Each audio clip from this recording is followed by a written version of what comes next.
Jason here from Jason Clement Fishing. I'm going to do a quick run through about the terminal tackle I use on my lures and the braid and leader that I use. So first, start with the treble hooks. These are BKK Raptors tool, and I also use the Wanos as well on my lures. The Wanos come 6 in a box, as you can see here. The tools come as they come as 5. Let me get some focus here. There we go. They come as 5 in a box. Anti-rust, very corrosion resistant, very strong. I've never straightened any of these before. They're hand ground in Japan, so they're hand sharpened, and very reliable. I tend to wash them off still when I come from a fishing trip, but even if you forget to wash them off, they're not going to rust that quickly. They mostly would turn dark, a dark gunmetal color before they actually rust. So a very reliable hook. I also have it in a 3-0, but most of my lures come. Most of my lures I actually put 1 or 2 on them. So this 3-0 was just a one-off situation with a big stick bait I have. Only one is left. So yeah, I also use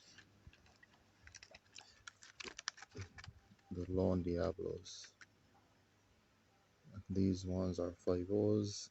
I tend to put these on the tail end of some of my lures. And this is rated at 130 pounds. And I put these on with either a size 7 split ring or a 6. Very reliable. It's also anti-rust. It has the anti-rust technology, as you can see there at the top. Hand ground, hand sharpened in Japan. And I also have the smaller version, a size 2. I usually put these on the Antidote 110 side ring lures on the belly and the tail end. They're rated at 55 pounds, very strong, very reliable as well. Penetration rate is really out there. Okay, I also have the Shout Rain Kudako inlines. These are the ones with the solid ring attached, so you just put it onto a split ring and put it onto the tail end or the belly part of your lure. I usually use these on the tail end most of the time. I hardly have any lures that have inlines on the belly. Usually put these on the tail end. These are pretty reliable as well. They don't rust as fast, but in my opinion, the BKKs actually last longer in terms of rusting. These are very, not saying that these are like crap quality. They're not. They're very high end stuff. But to me, the BKKs have the edge over these when it comes to rusting. These are the split rings I was mentioning that I attached them with. Size 7s. The size 7s I usually use on the bigger stick bits. I usually attach the 2-0 trebles, Raptor Z's with these, and they're rated, as you can see, 150 pounds. I only use CB1 split rings. I don't use anything else. These ones are very reliable. They don't straighten. They don't lose their shape when you open them with the split ring pliers. They always retain their shape, and they don't rust very easily, as I said. So very good quality. As you can see, the diameter on this 7 compared to the 6s. The 6s are slightly smaller diameter, but they're stronger, rated at 165 pounds. You get 10 of these in a pack, and the 6s you get, the 7, sorry. The 7s you get 8 in a pack. Very reliable split rings from CB1. I would advise anyone to get them. In terms of braid, the cheapest braid I have that I use is Cast King superpower braided line. I used 30 pound on the horseye jacks. I've caught plenty of jacks on this. It's never popped off with me. It's only a little noisy through the guides. It tends to fade a little quicker than other braids, but that is expected from a cheap braid. But people tend to not like it because of that. But in my opinion, I more look at I would more look at the strength and reliability of the braid. If it's not breaking and you're landing fish, that's all that matters to me. I don't really care about if it's noise in the guides. To me, those are just frivolous things that people tend to be paranoid about, in my opinion. And I think if the braid is working well and landing the fish, I think you can look past those things. That's just my opinion. So I've been using this for 2 years and it's really, really good. And like I said, I landed a lot of fish on this, including a 50 plus pound tarpon without it breaking. Very good braid. Um, this one is more like a mid-range braid. This one is a lot better quality, Jerry Brown. Um, the Jerry Brown braid from Busted Fishing in Australia, and this braid is pretty thin compared to the casking. It's a thin diameter. It's very supple, very soft. It doesn't have any memory. Um, it casts really, really far, being that it's very thin for a 30 pound braid. And the cat, when you know some braids have like a weakness with the cast finger, it starts to get fuzzy. Not this one. And the casking, surprisingly, for a cheap braid, it doesn't get fuzzy as well. It actually maintains its shape. It doesn't start to fuzz from hundreds of casts. It doesn't do anything like that. But I actually enjoy using this Jerry Brown. I would actually purchase it again if I had to. I would advise it to anyone. There's also a hollow core version to this one as well. This is just a standard version. It only comes in white. And wait, no, actually, it comes in white and yellow. Yeah, it comes in two colors. So I'm not sure if the yellow fades. I've never used the yellow one before, but this is a very, very good high quality braid.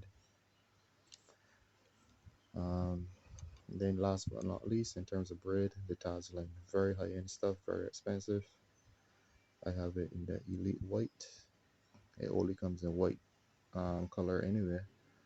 And this is 50 pound, and as you can see here, it breaks at 78.5 pounds breaking strain, and it's PE4.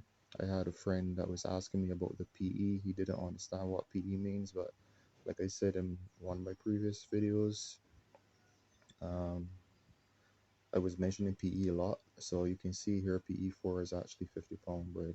That's what it's converted to. Um, this braid is also very, very thin. For 50 pound braid, it's actually the same diameter as the 30 pound Jerry Brown. And it casts really, really well. And I actually put this on the heaviest of my setups on my Pen Slammer 5500. So this was a custom spool. You can order a 300 meter spool, 600 meter spool, 1000 meter, or you can get it custom to the exact amount you want to fill your reel. So this one was about 320 or so meters. Yeah, about 320 meters or 330 meters, something like that. And I filled up my slammer. It still had a little bit left. So it's always good to buy more than what you need just in case you miscalculated. So yeah, very good braid, very reliable, high breaking strain, very thin diameter, which means you can get a lot more line on your reel. I have still the high breaking strain of a stronger braid. So like in case instead of buying a 80 pound braid that's thicker and having less line, you can buy this 50 pound and have the same breaking power as the 80 pound, and you can get more line on your reel. So it's a win-win situation, basically a no-brainer. So yeah, leader. Varivas short leader fluorocarbon, 50 pound. I usually pair this. I pair this with the Jerry Brown and also the Casking. I always put this on the 30-pound braid. Um, it's never let me lose a fish.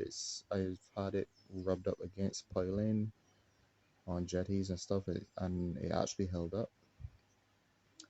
And it comes with this little fancy spool with the thing on it. There, it looks like a hair band or something. But yeah, it's very reliable. I got this leader from actually both of them. The other one here, I got this from Fishhead Tackle in Australia. Yeah, I got this from Fishhead Tackle, and this leader I usually join it to the braid with the PR knot. Um, I'm not really a FG fan. Everyone uses FG, but I think the PR knot is easier to tie and it's just as strong or even stronger than the FG. That is a debatable statement, but in my opinion, it's just as strong. I don't see any big major difference between the FG and the PR. I think it's just as strong and it can hold up to just about anything that the FG can hold up to. Um, Last one, I pair this Varivas 80 pound. I pair this with the Tasline with a PR knot as usual. Um, I only have this on the heavy setup with the slammer, and I paired it with the Tasline. It casts really well. It's invisible in the water. It has this light blue cast. It's very, very hard to see when it's in the water. So it's very, very good for picky fish that tend to want to, be picky at hitting a stick bit because they see the line or something like that. So I haven't had any hookups on that big setup yet because I've hardly used it. But I know it's going to be reliable if the 50 pound stood the test. I've really put this through its paces. I know that the 80 pound should just do the same thing. So yeah, this is also from Fish Head Tackle, like I said. So that is my quick run of my terminal tackle, and I hope you guys enjoyed it. I try to keep it as brief as possible. I'm going to try to have some footage for you this coming week, hopefully. If everything goes well, by the end of this coming week, maybe Thursday, Friday. I'm not going to make any promises because I'm not sure, but I'm going to try to get some fishing footage for you guys. So stay tuned. This is Jason from Jason Clement Fishing, signing out. You.